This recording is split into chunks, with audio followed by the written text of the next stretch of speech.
klinika je?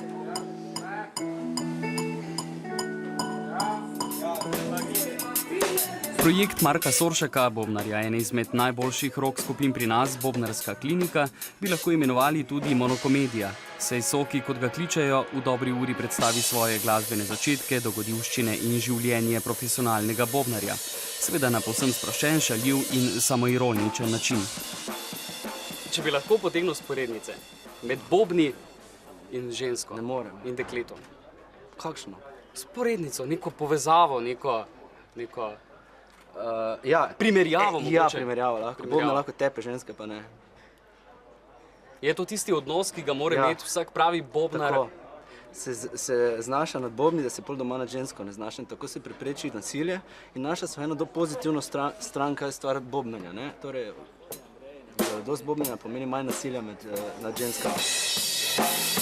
Bobnarska klinika je bila v prvi vrsti izobraževalne narave, namenjena motivaciji, spodbujanju in druženju tistih, ki bi želeli spoznati bobnanje ali znanje nadgraditi.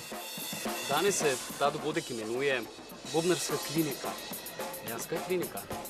Prej smo se pogovarjali o pretepih, ne? Veš kaj? Vedno več je vzporednic, ne? Jaz pravzaprav niti ne vem, zakaj je ta izraz. Nikoli nisem se poglobil v to, ampak to je izraz, ki smo ga pobrali mi od zunaj. The Drum Clinic, ne? Bobnarska klinika. Kar točno to pomeni, ne vem, je pa to definitivno en fajn dogodek, kjer pač vsak bobnar ali pa bobnari predstavijo svoje inštrumente, svoje izkušnje iz bobnarskega življenja in ne vem, gledalci pa sprašujejo vse, kar jih zanima. Na tem mestu dobijo zelo veliko praktičnih informacij. Vidiš med temi tvojimi pacienti, klienti, kakšnega naslednika Elvis Jacksona? Ja, veliko. Enih parih celo sedi tam spodaj. Ki bodo v prihodnje igrali bobne pri Elvis Jacksonu. Ja, zdaj ne vem, ker so glede to zelo mlada generacija, bodo že Elvis Jackson pravi detki, ampak po mojem bodo igrali kje druge, pri kakšnih drugih bendih, kakšnih drugih projektih. Te njegove klinike spremljam že zdaj v bistvu 2 leti pa pol, pa zmer se kaj novega naučim, no. Tako da ful je fajn, ker itak se izobražujemo skozi, vedno je treba kaj novega, pač ne, in ja, vedno kaj novega, no. Jaz sem bila njegova prva učenka, midva, ko so sodelovala, je bila vedno tema pogovora, recimo boben in tehnika igranja in to, in nikoli recimo zgodbe iz njegovih koncertov, turnej in tako naprej.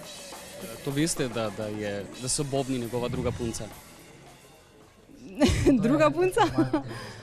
Ali pa punca, no? Jaz bi rekla prva punca.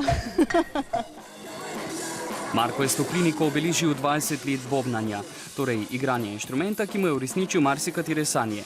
Kot najboljša odločitev v teh letih pa šteje prijavo na avdicijo skupine Elvis Jackson in poučevanje mladih bobnarjev. Mene je moglo nekaj povleči v glasbo in v sam bobnanje, torej neka karizma, ne? Vsakega bobnera. In tako sem v bistvu imel svoje idole in sem si jih iskal potem, kjer mene predstava. Recimo Matt Sorum od Guns je bil meni fantastičen idol, ki je imel blond, neka odraste lase, dolge, jezno, mimiko, pačenje. Kot Terminator. Dobro, lahko to tako poenačimo, no? Ampak imel je neko karizmo, ne? In pol tako je bil Lars, ne? Od Metalike, on je pa čist nekaj drugega, ne? On pa je v bistvu bil tak pozerčina, ne? Jaz sem tudi veliko po njem, tudi se meni gre ta učita, ne? Ampak glej, jaz bi rad to, ne? Bobnarska klinika je potekala v okviru Evropske prestolnice kulture in je tako na dogodek privabila presenetljivo veliko število bobnarskih zanesenjakov in kar nekaj radovednežev, ter tako vsaj za nekaj časa uspela predramiti zaspane ptujske ulice. No, in tako se preprosto, le čez preprosto ritem. Ja. Rečeš? Do 4. Do 4. To znam. Rečeš 1, 2, 3, 4. Ja. No, tako smo rekli, noga je 1 pa 3, roka je 2 pa 4. Aha. 1, 2, 3, 4. In to ponoviš.